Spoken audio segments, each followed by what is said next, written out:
And it's up to those. Jim, who hadn't been near Miss Marty's scuppering on Robert since last summer, and knew Miss Marty wouldn't tell Atticus that he had, issued a general denial. Don't you contradict me, Mrs. DuBose bawled. And you, she pointed her nose-ridged finger at me.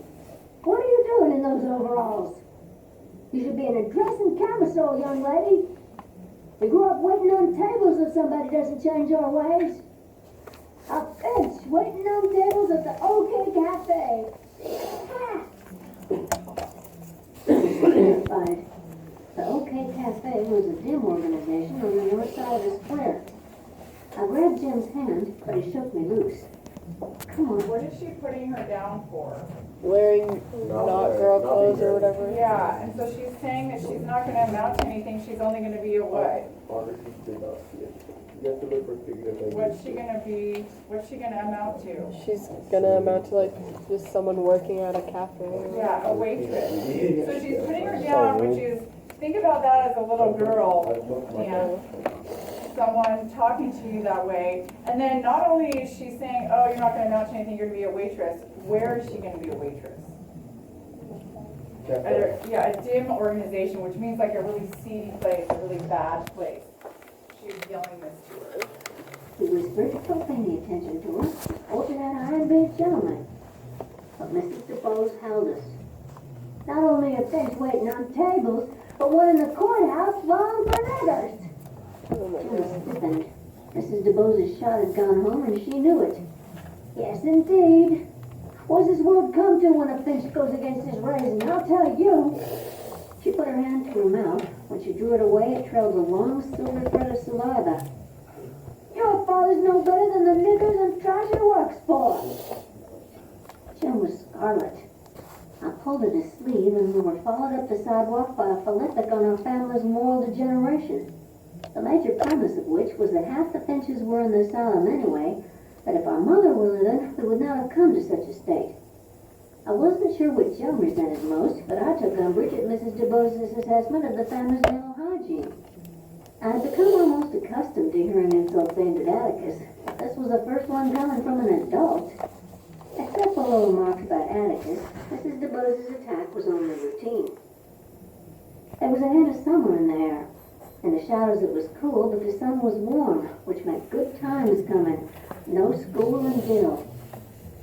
Jim bought his steam engine and we went by Elmore's for my baton. Jim took no pleasure in his acquisition. He jammed it in his pocket and walked silently beside me toward home. On the way home, I nearly hit Mr. Link Dees, who said, "Look out now, Scout," when I missed a toss. And when we approached Mrs. DuBose's house, my baton was grimy from having picked it up out of the dirt so many times. She was not on the porch. In later years, I sometimes wondered exactly what made Jim do it. What made him break the bonds of "you just be a gentleman, son," in the phase of self-conscious rectitude he had recently entered. Jim had probably stood as much guff about Atticus' lawn for niggers as had I, and I took it for granted that he kept his temper. He had a naturally tranquil disposition and a slow fuse. At the time, however, I thought that the only explanation for what he did was that for a few minutes he simply went mad. What Jim did was something I'd do as a matter of course had I not been under Atticus's interdict, which I assumed included not fighting horrible old ladies. We had just come to her gate when Jim snatched my baton and ran flailing wildly up the steps into Mrs. DuBose's front yard, forgetting everything Atticus had said, forgetting that she packed a pistol under her shawl, forgetting that if Mrs. DuBose missed, her girl Jessie probably wouldn't. He did not begin to calm down until he had cut the tops off of every camellia bush Mrs. DuBose owned, until the ground was littered with green buds and leaves. He bent my baton against his knee, snapped it in two, and threw it down. By that time I was shrieking. Jim yanked my hair, said he didn't care, and he'd do it again if he got a chance. If I didn't shut up, he'd pull every hair out of my head. I didn't shut up, and he kicked me. I lost my balance and fell on my face. Jim picked me up roughly, but he looked like he was sorry. There was nothing to say. We did not choose to meet Atticus coming home that evening. We skulked around the kitchen until Calpurnia threw us out. By some voodoo system, Calpurnia seemed to know all about it. She was a less than satisfactory source of palliation, but she did give Jim a hot biscuit and butter, She tore it out and shared with me. It tasted like cotton. We went to the living room. I picked up a football magazine, found a picture of Dick